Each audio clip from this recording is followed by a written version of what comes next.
Good afternoon, Dan. How you doing? Doing well, my friend. Yourself? Excellent. Good to see you. Feeling good. Always a pleasure, buddy. Likewise. All right, y'all. In the interest of everybody's time, because we do have a pretty packed meeting today, I'm going to go ahead and get us started. Thank you again, and welcome to the June meeting of the DuPage ROSC Council. Hey, we're starting the meeting. Sorry. My name is Jared Burton, and I'm the coordinator for DuPage ROSC. Could I please ask that everyone remain on mute, if you don't mind, unless you're speaking, so we can cut down on interruptions. Also, we just remind everybody every time that we are recording today's meeting, just so everyone knows, because this goes up on our YouTube page. For anybody who is new here, because I see it, I think a few people who maybe have not been to one of our meetings before, I thought it would just be good for us to kind of restate what we do and what our mission is. DuPage ROSC started right about 2 years ago through lead agency Serenity House in Addison. The mission is to build a system of care in DuPage County, kind of through collaborative efforts and really empowering people and communities of recovery that are out here. We really believe that recovery should be person-centered, which uses the strengths and resiliencies of each person. And we also have to look at recovery as a continuum. There's so many parts of a person's life beyond just substance use or mental health disorders. Ross says, why aren't we treating someone's entire life and looking at wellness in that way? And most important to me is recovery services should be available for everyone with as little barriers as possible. And that's why we get people all across that continuum together, talk about what we're working on, to talk about how we can work together better. And we really appreciate all the support and partnerships over the past 2 years. Really excited about some of the projects that we are working on this year. And some of those we'll be talking about in today's meeting. So having said that, I'm going to go ahead and have us do some introductions. And I've got a perfect amount of people to actually say hello in person as opposed to just the chat. So I'm going to go around based off of the grid that I have on my screen. So I may call your name, just be ready to say hi, maybe what organization you're from, or anything else you'd like to mention. So I'm going to start with Danny Sorbis. Good afternoon, everybody. My name is Danny Sorvis. I am the co-coordinator and regional community mentor liaison of DuPage ROSC. All right, next up, and you'll hear from her a little bit later too, but Saleha. Hi, everyone. My name is Saleha. I am the coordinator for DuPage RCO. We'll talk a little more about that later in the meeting, but glad to have you all. Thank you. Next up, Mariana.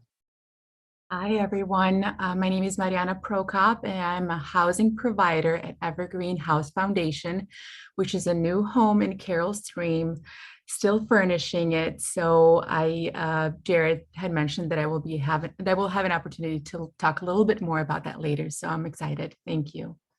Thank you, Mariana. Mr. Ben Rudolph.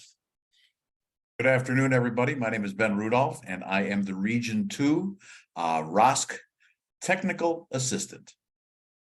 Glad to have you, Ben. Jean. Hi, I'm Jean Carr. I have lived experience with my son, and I'm on the board of directors of Serenity House. And Jean also took part in our color run and 5K this past weekend, and it was good to see her. I might share a couple pictures in a little bit because we had some really cool, great event that we had this past weekend. Lisa Bloom. Oh, my video is on, or my mute, my sound is on. Hi, everyone. I'm Lisa Bloom. I'm with Northwestern Medicine Behavioral Health Services, primarily representing DuPage and Kane County, full continuum of addiction services, all under one roof at Central DuPage Hospital in a separate building marked behavioral health. I think my colleague John is in the room. Hi, John. Sorry I couldn't make it there in person. I don't see him yet, but he usually comes in at some point. Yeah, he's the coordinator. Feel free to reach out to myself or to John. And we also have PHP IOP level care for mental health, as well as inpatient programming across the parking lot in the main hospital, 3 separate units. Good to be here. Happy hump day. Thanks, Lisa. And as you were talking, John did walk in the door, so we're set. Krista, you're up next. Hi, I'm Krista Webb. I'm from the DuPage County Health Department. Welcome, glad to have you. Cindy, Hi, everybody. My name is Cindy Bill, a practitioner in private practice. I work with behavioral health, addictions, trauma. I'm also the current president for the Southwest Coalition for Substance Abuse Issues and looking for members. all right, glad to have you here, Cindy. Stephanie, Hello, everyone. I'm Stephanie Adamson. I'm the Director of Substance Use Services at Mutual Ground. glad to have you here. Becky Sadler, good to see you. You too. Hi, everybody. Becky Sadler from Rosecrans Health Network, focusing on from teens on up on primary mental health and substance abuse for higher levels of care. Thanks, Becky. Miss Donna Renard, Hi, I'm Donna Bernard. I'm at Serenity House. Nice to meet you. glad to have you. Lindsay, you're up next. Hi, I'm Lindsay Holmes. I'm a substance abuse counselor with the SHARE program in Hoffman Estates. Thanks, Lindsay. Everyone else has cameras off. I'm going to say your name. If you're there, you can go ahead and say hi. If not, I'll kind of skip to the next. I got Krista up next. Going once. I already Oh, there went. she is. Oh, you already went. Sorry. I got Matt Ashley up. Hey everyone, Matt coming from Maywood at the Way Back Inn. Happy to be here. Good to have you. Nicole Jansen. Hi, everyone. Good afternoon. I'm Nicole Jansen. I'm a treatment advocate with Recovery Centers of America. I focus on DuPage County, and we provide treatment for substance use disorder. Thanks, Nicole. Next up, I got Allison, Dr. Allison Mitch. Hi, I hope that you can hear me okay. I am Yes. Allison. I go by they, she pronouns. I'm a sexuality counselor and a certified sexuality educator out of ASECT. I'm also the director of outreach and education for Neighbor Pride, and so that is why I was here. I am here today, as Andy Dempsey with Neighbor Pride invited me to attend this talk. So thank you so much for having me. Glad to have you here. And speaking of which, yeah, Andy Dempsey. Hi, I'm Andy Dempsey, and I am also with Neighbor Pride. I'm a co-founder and director of health and wellness. Glad to have the both of you here. Jeff Solomon. Good afternoon, everyone. Jeff Solomon with the Gateway Foundation, Addiction Treatment Centers here in Illinois. Thank you, Jeff. Next, let's do Khadijah. There, Khadijah, and also Rosa, social workers with the Wheaton Police Department. Excellent. Christina. Hi, everyone. I'm Christina. I'm an outreach rep with Rogers Behavioral Health. I'm based in Wisconsin, but I cover 2 locations here in Illinois, Hinsdale and Skokie. We offer treatment for mental health and substance use. Thank you. Thanks for being here. Erin. Hello, everyone. I'm here with Path to Recovery Foundation in Naperville. Glad to have you. Amy. Hi, I'm Amy Block. I'm a project associate for the Kenneth Young Center in Elk Grove. Glad to have you here, Amy. Looks like Yami jumped on. Yeah, hi, I'm Yami, and I'm a clinical manager with NetFis here in Addison. Glad to have you. Thank you. And I do have some people here in person. If anybody wants to introduce themselves, it's up to you. I got Becky here. Yeah. Glad to have you. Glad to be here. Hi, everybody. I'm Becky with Naomi's House. We're an anti-human trafficking organization in Chicago, Elgin, and Wheaton. Thank you. If anybody else wants to, go ahead. Otherwise, we can just give you a tip of the hat from the camera over there. Yeah, I got John. We got folks from 360, and then I've got a couple of other coaches from here too. So, all right, glad to have everybody here. If you would like, because connecting is one of the best ways we get the ROSC working together, is put your name and information in the chat, like your contact info. In a few minutes here, my partner Danny is going to talk a little bit about some of the ways that we've been doing connecting and ways that we can kind of work together through referrals and things like that. So feel free to put your name and contact info in the chat. And while people are doing that, I'm going to go ahead and share my screen real quick.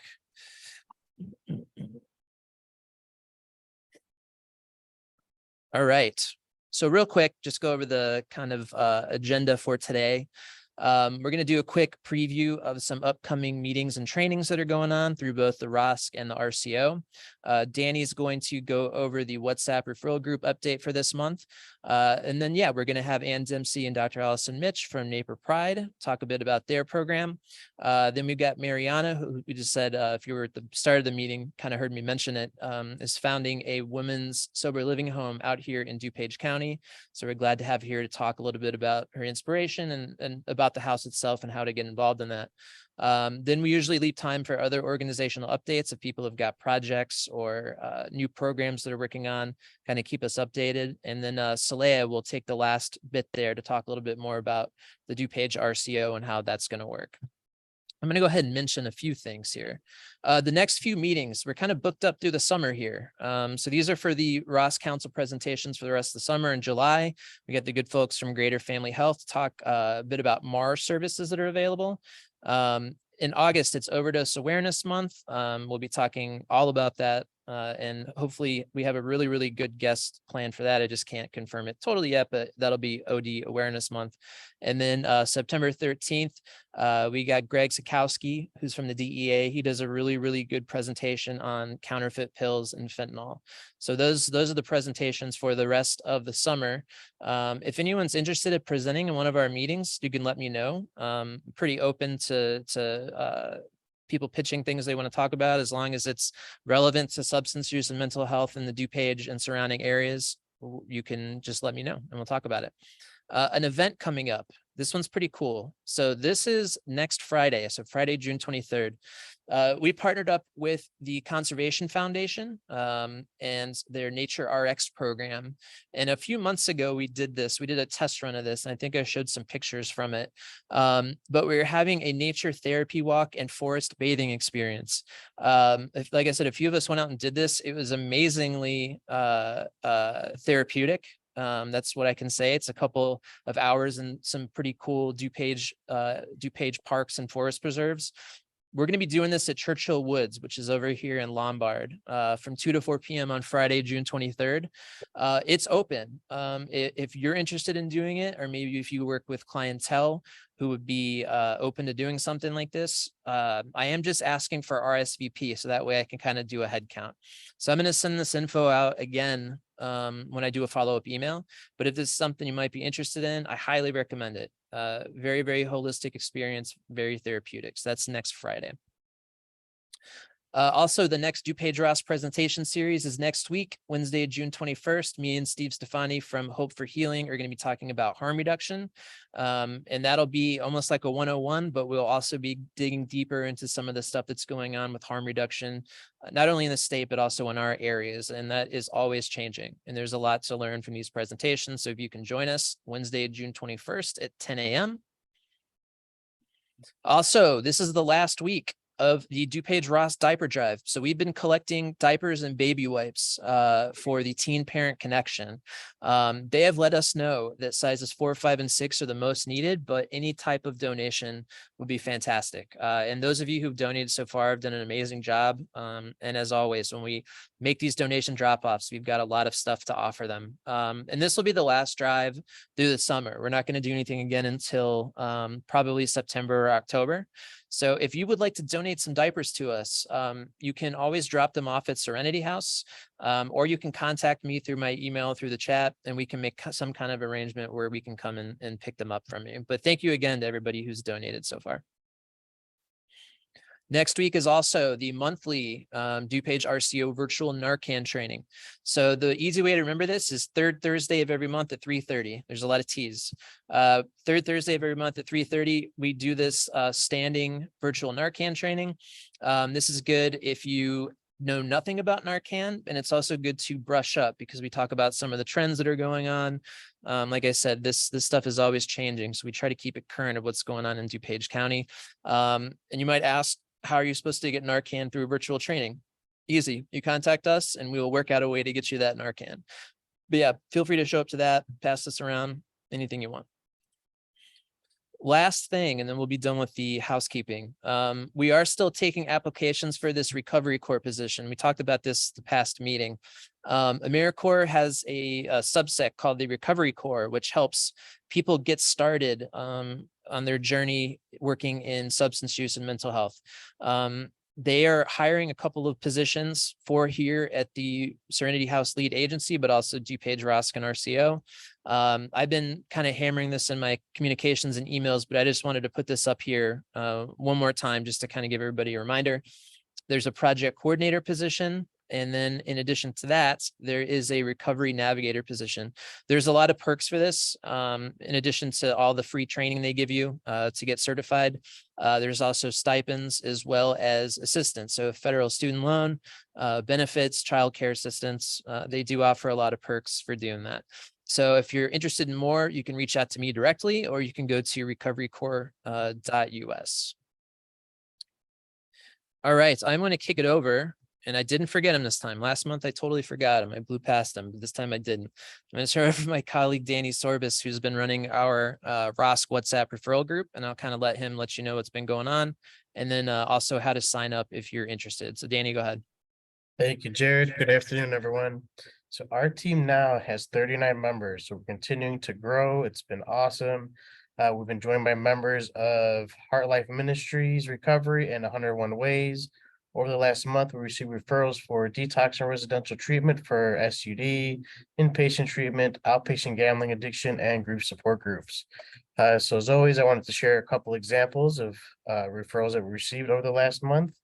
The first one is young adult female with Medicaid, Meridian insurance, in need of inpatient treatment in the DuPage area, who was recently discharged from Gateway, but relapsed shortly after. And representatives from Recovery Centers of America, Rosecrans, Serenity House, DuPage ROSC, CDH, and First City Recovery Center Kokomo provided referrals to Recovery Centers of America, Rosecrans, Abraxas, LSSI, Share, and Women's Residential Services.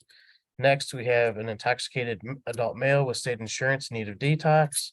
Representatives from CDH, RCA, and Ascension, Illinois Addiction Eating Disorder Service Lines provided referrals to Alexian Brothers, CDH, St. Joe's in Chicago, and Harborview and Lincoln Park.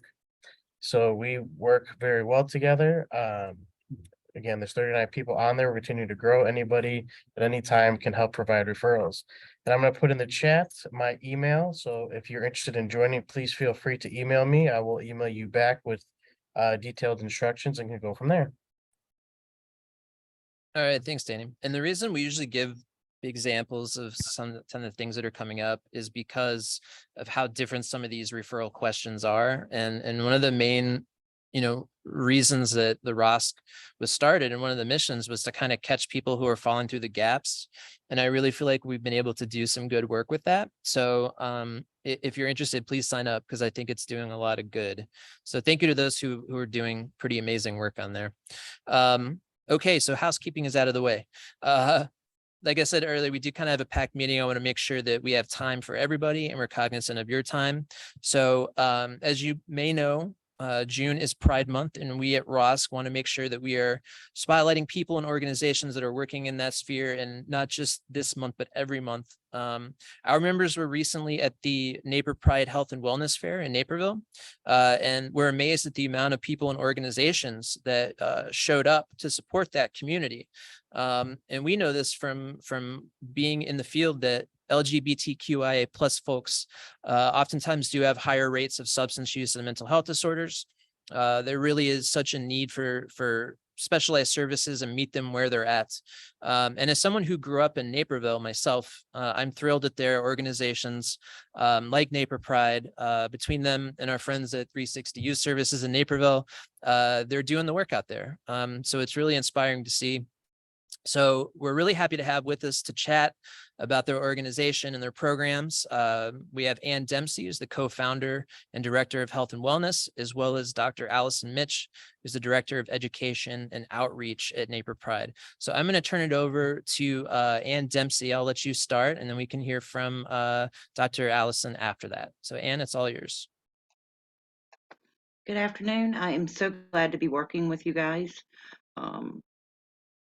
Neighbor Pride is about a 5-year-old 501c3 that my wife and I founded.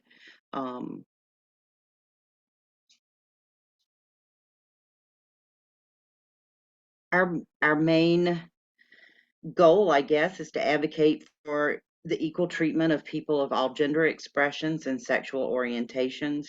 We work to support our community and to ensure people feel safe and supported and have access to the resources they need to grow and develop. Discrimination, stereotyping, and bias can lead to exclusion and marginalization of minorities and people in the LGBTQIA+ community. Among the many challenges we face in a day for just trying to be ourselves are just innumerable. And with stress at an all-time high right now, with the problems that inflation and changing job markets have caused,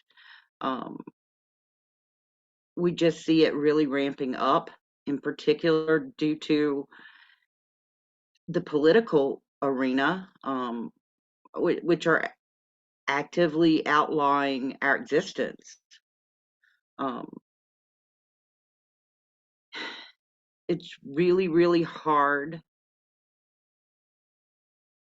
You all know all of the statistics probably better than I do. So I'm not going to tell you about that. I'm going to tell you about the people that I love and the people that I know. One of our original board members, who is a trans woman, was denied services at a local huge practice here for her diabetes because she was taking a hormone, and it was through their endocrinology department. She could not get the care she needed for her diabetes. She wasn't asking for them to take over her transition at all. She was just looking to get her insulin regulated. And yet she could not receive that care because she was also on a hormone. There are new laws in place that hopefully will be helping Illinois. I have advocated for this law to be passed with through the AIDS Foundation of Chicago. I'm on one of their advisory boards, and that is to bring all practitioners up to a standard and make them LGBTQ competent.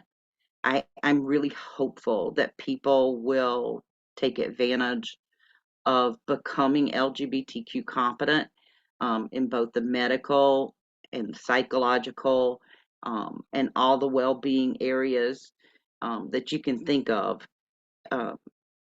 Addiction is definitely one of those. I tend to think that most social workers and addiction disorder treatment practitioners are much better suited to taking care of people where they are than necessarily medical providers are. And nothing had been mandated for them to have to be competent up until now. And I'm hopeful to see that change.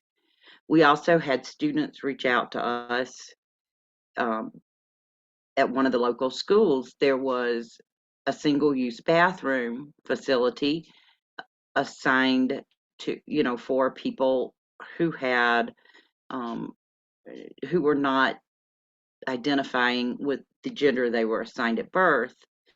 And the problem with that was they also you had to sign out a key.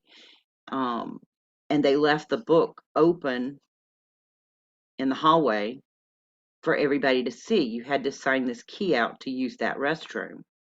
So anybody that was intent on bullying could walk up and see X name, Y name, Z name, and then they had a target on their back just for using the restroom. We had a young woman who wrote us a letter and said that it was her first night in her real body and that she was alone on Halloween weekend with no one to turn to. And you can see where these kind of things would lead people to self-medicate, because once the trust in the medical system is broken, usually by a family practice doctor, or it's hard to retrieve that. And it makes it much harder for mental health practitioners. And for us, for our community.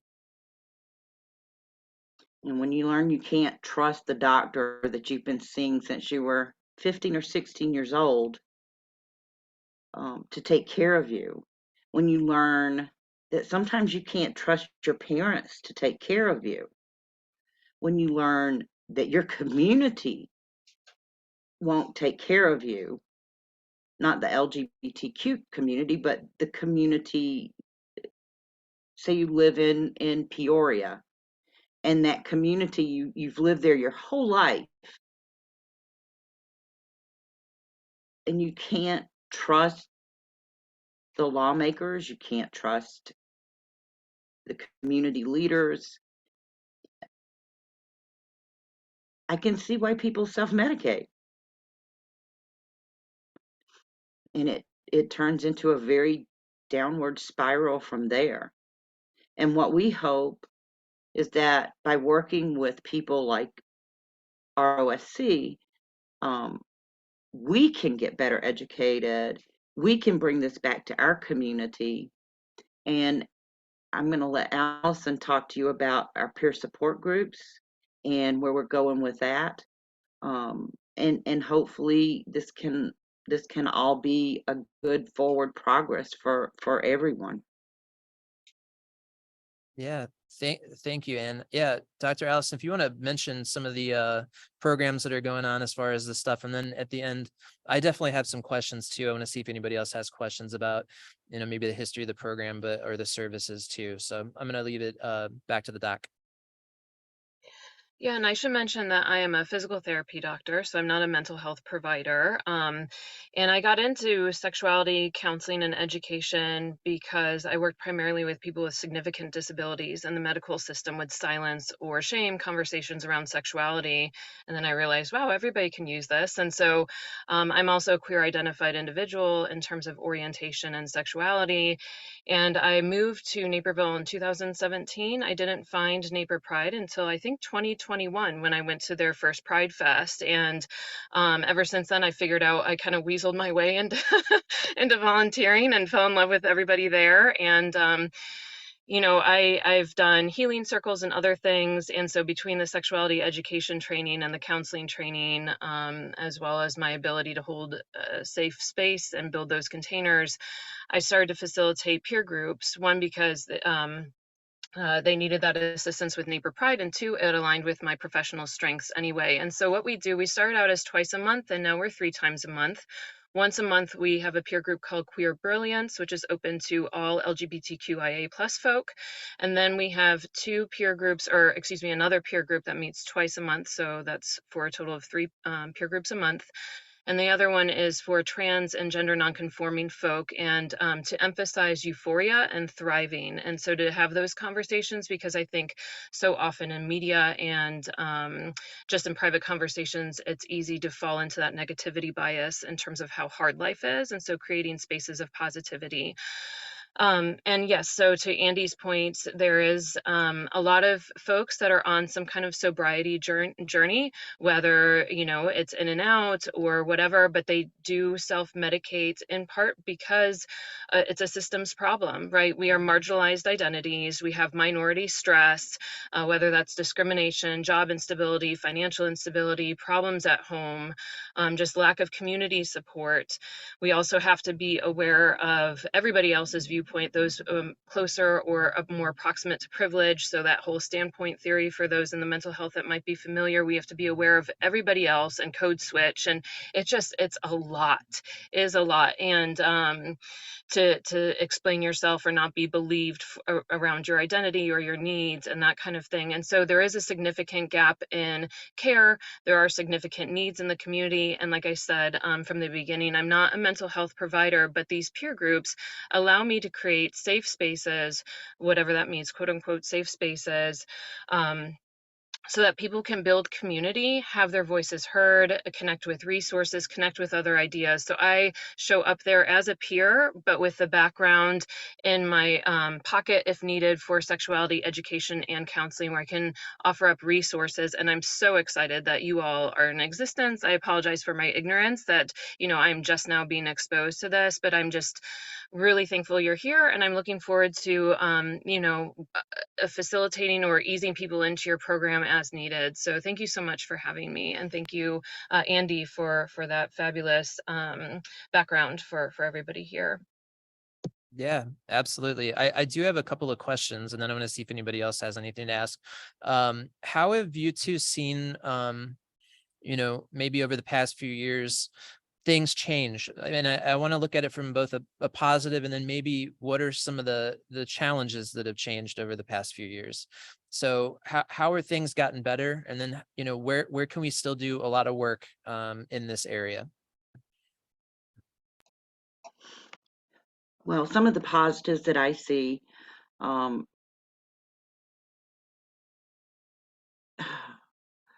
is that Naperville has chosen to be more forward-thinking and hiring a DEI consultant in Dr. Janice Williams. She's been remarkable to work with. I think they are being more open about policing. One of the big things we get complimented on at our festivals is our police presence. People from Indiana have asked us, "Oh my God, how do you get these friendly policemen?" And I really don't know the answer to that, but we do seem to have some incredibly LGBTQ supportive policemen in Naperville. I have to remember, though, that as wonderful as J.B. Pritzker is, we are one governor away from Missouri, where they had a website to report trans concerns and outlaw trans people and outlaw drag queens. We're kind of an island. So people should consider that in their vote. It's really helped to be a good organization with a good foundation and good networking skills. That was one of the biggest takeaways we had from our first health and wellness fair, which was before COVID. And people were like, "Oh my gosh, I didn't know this existed. Oh my gosh, I didn't know that existed." And this time we were even bigger. We had 2 churches instead of 1. And so that's been very helpful, that people come forward more willingly to work with our community. And that's one thing that I see as a plus. And like I said, the downside of that is we're 1 vote away from total chaos for our community. But hopefully good will outweigh evil in the long run. Allison, would you like to add to that? No, I think you did a great job, Andy. And, I'll just mention too, peer groups have been so life-changing for folks. We have a core group of people that are pretty consistent and coming, and they tell me all the time how thankful they are. And to speak to Andy's point about being proximate to really challenging and unfriendly environments, hostile environments, we have had people from out of state attend our peer groups, because I should mention that they're virtual to make them accessible. We have a lot of disability in our community, and in my background with trying to be accessible and disabled aware, we keep them virtual. And so we've had people from Indiana, from Florida, and various places too. So it just Neighbor Pride, and I don't speak for myself here, I speak of our community and our core staff is doing incredible work and outreach that moves beyond just our small suburban neighborhood. So I just, again, thank you all so much for doing this work. I appreciate that. How can people get involved? So if maybe somebody here who's just hearing about Neighbor Pride for the first time, if they maybe want to get involved in events, or if they want to get involved in peer groups and things like that, what's the easiest, best way to get involved? You can email me, Andy@neighborpride.org. We need volunteers. We need people to show up. We need people to stand with us. You don't have to be gay to be a part of Neighbor Pride. We love our allies. One of our very first original board members is Dawn Desart, who is a member of Neighbor Pride. She's a proud ally, and she's a member of the DuPage County Board. So we love our allies. One thing I would like to kind of give you to think about, we are seeing more and more, and the Pride groups have just begun conversations about this, and this is the various Will County, DuPage County Pride groups. We are seeing more and more people move here from Florida and Texas, in particular, Missouri, and they are going to be coming to us as refugees, basically. And that's going to require a lot of assistance and help. And we are looking for our allies to be there for us as we welcome these people into our communities. Yeah, that's a great point. I can't believe, that we have to be refugees in our own country, but basically that's what we're reduced to.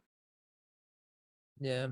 And to Allison's point, having a space to go to where you can feel like you can be authentic, you can be the person that you are without any kind of judgment, and have other people around you. And I mean, that's what is so important too, for people in recovery. It's just to be around people doing the same thing, to be around people that you can relate to and you can, find strength in. And I just think that's really, really amazing work. I've got a couple more minutes left. Does anybody on the Zoom or here in person have a question for either Andy or Allison?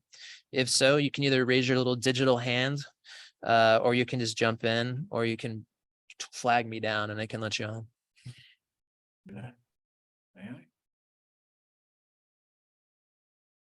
Well, you all called on me, so I'll talk. Here we go. There he is. Go ahead, Ben. Hi, Ben Rudolph here, Region 2 Technical Assistant. And what I wanted to kind of focus or key on here was the idea of allies. And just to share an experience that I have had as an ally to the LGBTQIA plus community. I'm a person with lived experience, but I'm also just a heteronormative, cisgendered old white guy. And I was made curious because one of the 12-step groups that I go to has a transgender or LGBTQIA 12-step group. So I wanted to support it, but I was afraid.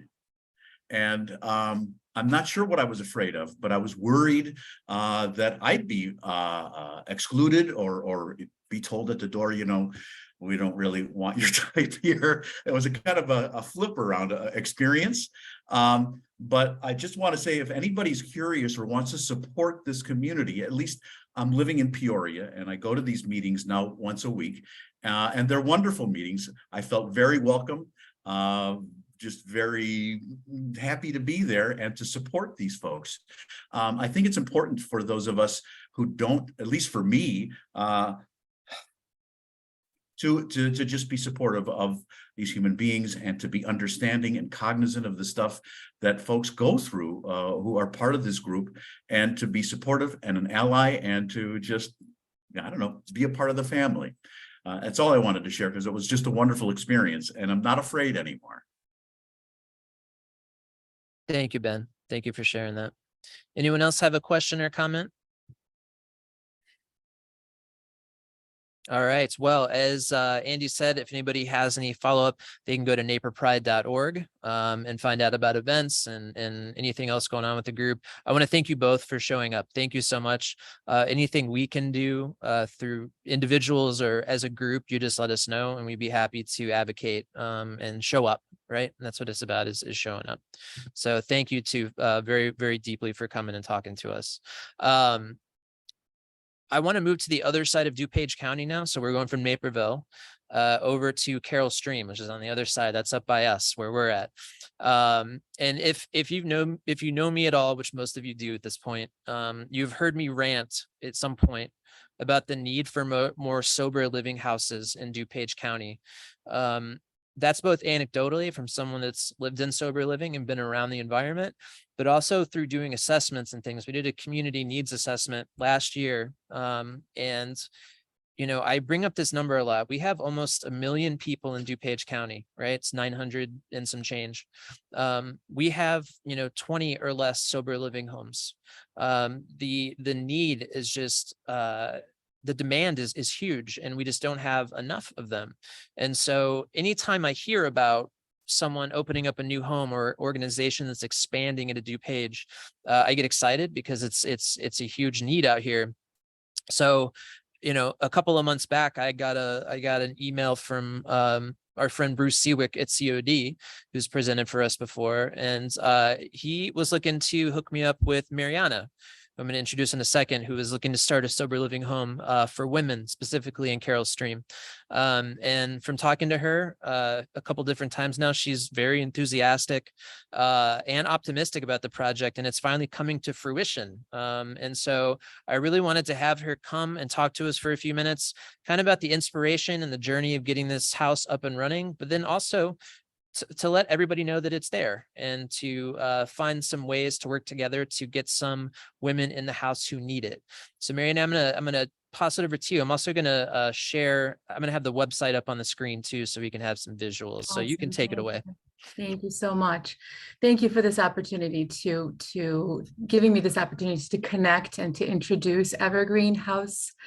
It's the inspiration behind it. It starts when I was a teenager. I grew up in Serbia. It was a war-torn country, and I found drugs and alcohol to kind of escape everything that was going on around me and in my own family.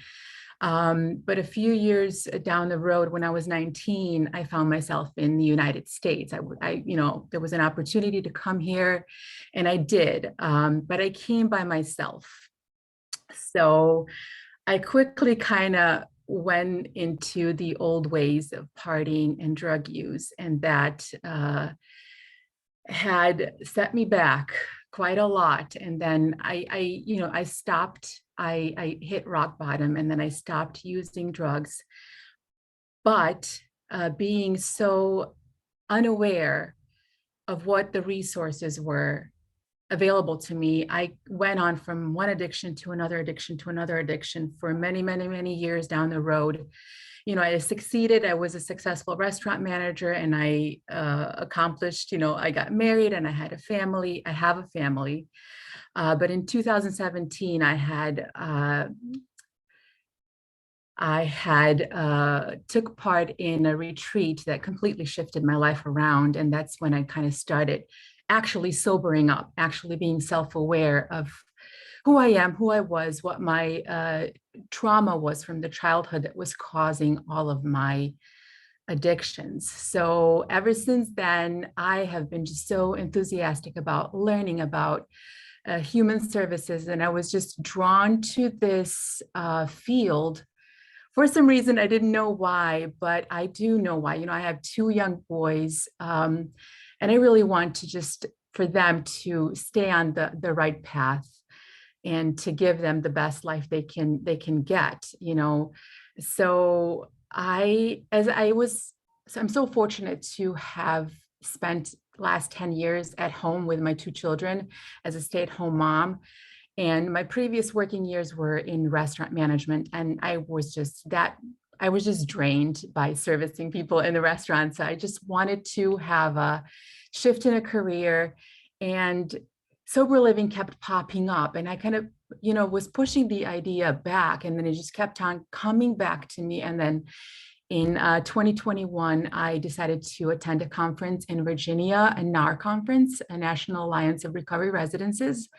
And that's when just volcano exploded, and I saw there is such a great need in our community for transitional homes. And it's been, you know, now going on 3 years of learning and exploring and researching. And then I also joined a program at COD to become peer recovery specialist, to learn more about what is needed and how to help women. So I'm in the midst of furnishing the house. We finally bought the home in Carroll Streams, so we're hoping to just provide safe, reliable, supportive housing for women, where we can, you know, give them resources and direct them and kind of show them that recovery is possible. And I'm so touched by, you know, Jared allowing me to speak. And this is actually my first presentation, and I'm not halfway ready, but I'm so honored to be amongst you, such accomplished people who are doing amazing work in this field, and it's so needed. So I'm here. I'm planning on to open within the next few weeks, and website is ready. I have an application that's on there. You can go to apply online. There is a PDF that you can download, or you can apply directly online. So, you know, there is a great need for transitional housing, and I'm here for whoever needs me to serve them. So I'm here for them. Thank you for listening. How many beds is this one? It's 8, it's 4 double beds, right? From what I Yes, remember it's reading. 4 bedrooms, double occupancy. So it'll be 2 women per bedroom with 2.5 bathrooms. It's a split level home. So there'll be 2 common living room area. I have some fitness equipment there as well. A beautiful, large fenced in yard. Parks are nearby. So I'm really excited. And you know, things just happen aligned for me and Bruce Seawick. It's just so many people played a role and made this happen for me. So I'm so grateful. Thank you. Yeah, it's a beautiful thing. So we're glad that you're here, and we hope that you continue to come to the meetings and network and find even more people that can help out. It looks like all the details are on the website. So evergreenhousefoundation.com. Like she said, there's an application there about the services, including mats and all kinds of things. So please go check it out. Does anybody have any questions for Mariana about the house, either on Zoom or in person? We got a question. Becky, come on up. How much is it going to be, and for how long can they stay? So as we know, it's recommended between 3 to 6 months at least. And they can stay as long as they need to. We're there to support them. Although we do want them to, you know, kind of build their own road to recovery where they need to become independent. So it is $220 per week. Okay. All right. Thank you. Thank you for your question. Any other questions for Mariana? All right. Well, in that case, I will follow up in an email with everybody. I'll make sure I put the link to the website.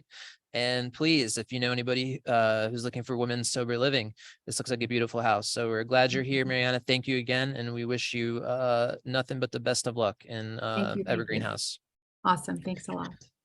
Okay. So only got a little bit of time left. I will open it up at the very end just for some updates and stuff. I do want to throw it over though to Saleha. So those of you who've been coming to the meetings for months have heard me talk about the DuPage RCO, or DURCO for short. So that's the DuPage Recovery Community Organization. And we just now, like last week, brought Soleil on as a coordinator. And she's been coming to the ROSC meeting, as we were mentioning this in the office earlier. She's been coming to the ROSC meetings since like before we were having meetings. Like she was somebody we were doing outreach with, who was actually interning here, you know, down the hall from where I was trying to get this thing off the ground. And so she's been like an integral part, you know, coming to committee meetings and just really being involved. So it was like a natural fit for her to come in and do this job. So I'm going to turn it over to Soleil so she can talk more about the RCO. She's going to talk briefly about some of the services, but then she's also going to talk about opportunities to get involved kind of at a deeper level. So I'm going to turn it over to you, Soleil, and you can let everybody know what's going on. Hi, everyone. It's nice to see you all, whether virtually or in person. Thank you for being here.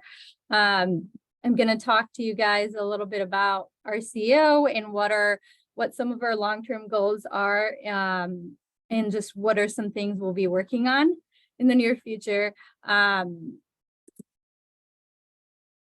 So firstly, I'd like to go over our mission and vision as RCO. So our mission is to support long-term recovery for people with substance use or co-occurring mental health issues by partnering with other organizations in the community to provide peer supported recovery services.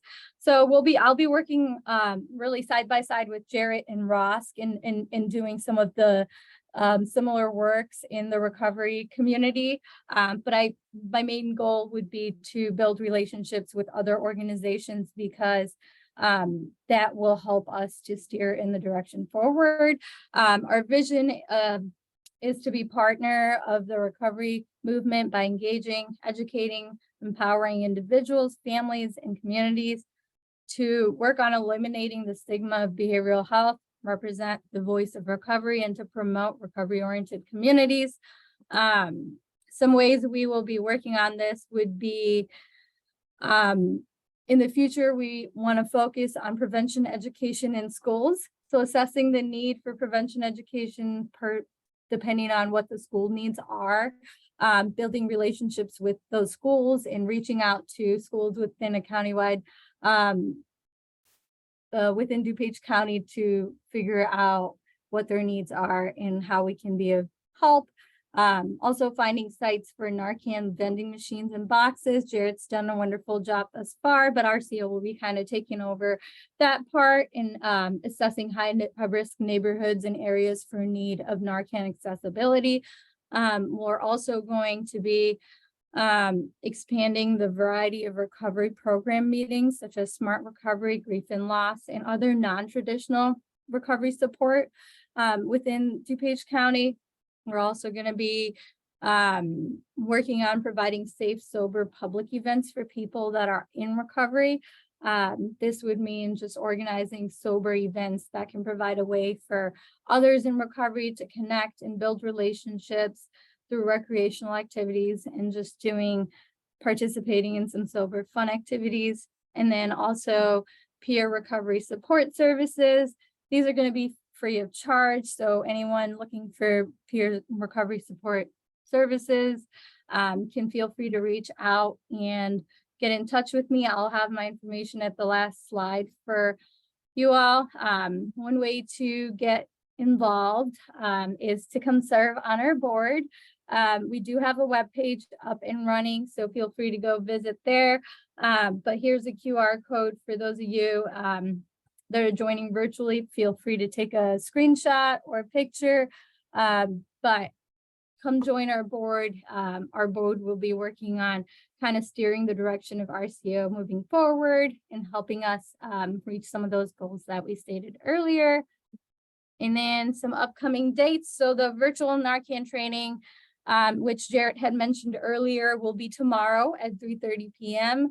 It's the third Thursday of every month. So we'll have that. Our next RCO update meeting will be in August. So we'll update towards the end of a ROSC meeting, just to be cognizant of everyone's time. At the end of ROSC meetings every 2 months, we'll have an RCO update for you. So the next one will be August 9th coming up.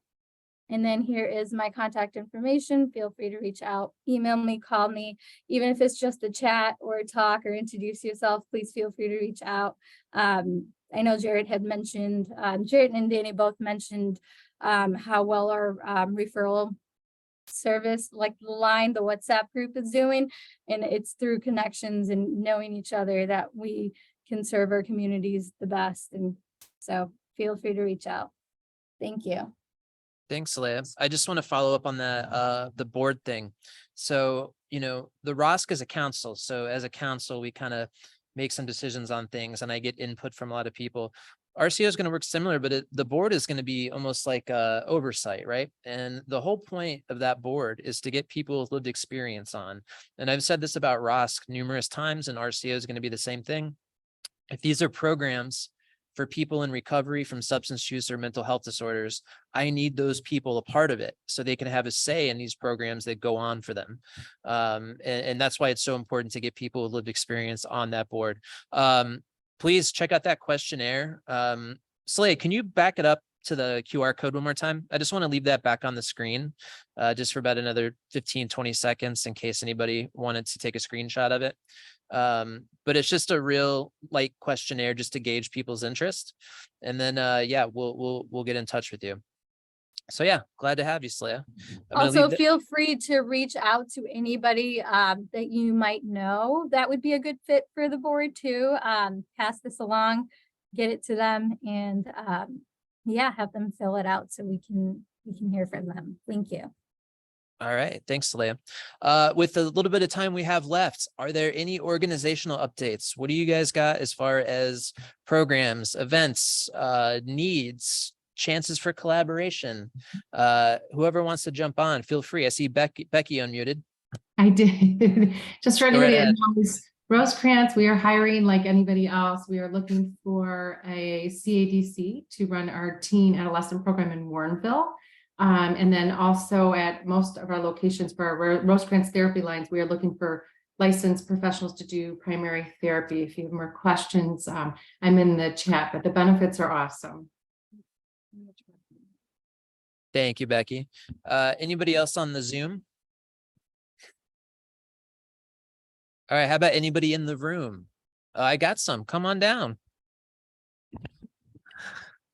I love my in-person folks. I got to remind you too, if you come in person, you leave with stuff. I've got Narcan, I've got first aid kits, I've got Narcan carrying pouches. Anytime you want to show up in person, I got stuff for you. Okay. Just letting everybody know. All right, go ahead. Hi, everyone. My name is Christina Ramirez, and I'm from Existential Counselor Society, or ECS. It's my first time here, so just wanted to say hi to everyone. We have 3 locations now. We're residential dedicated to men in needing that recovery home part. So if it is that I can be of any help, I'll leave my information so I got to get attached to the email that you're sending out later. Absolutely. And we just opened our 3rd location last week, so plenty of availability. Beautiful. Thank you, Christina. Glad to have you. Any other in-persons? Okay. This was very time efficient, everybody. Thank you so much. I just wanted to thank the guests again. So Andy and Allison from Maple Pride. And of course, Mariana, thank you for joining us to talk about your home. If anybody has any other questions, I usually send up a follow-up email with all the links to everything that we talked about. And yeah, as I see in the chat, we would love to come out and do some Narcan trainings for whatever you need. We got you. So yeah, the next ROSC meeting is on Wednesday, July 12th. At 3 p.m. And again, we'll be talking with Greater Family Health, and we're talking a little bit about MAT, so medically assisted recovery. So all the things that entails. So it should be a good meeting. If anybody missed this, you can always catch it on the YouTube by the end of the week. Other than that, I'm going to hang on for just a minute if anybody has any other questions. Other than that, have a wonderful afternoon.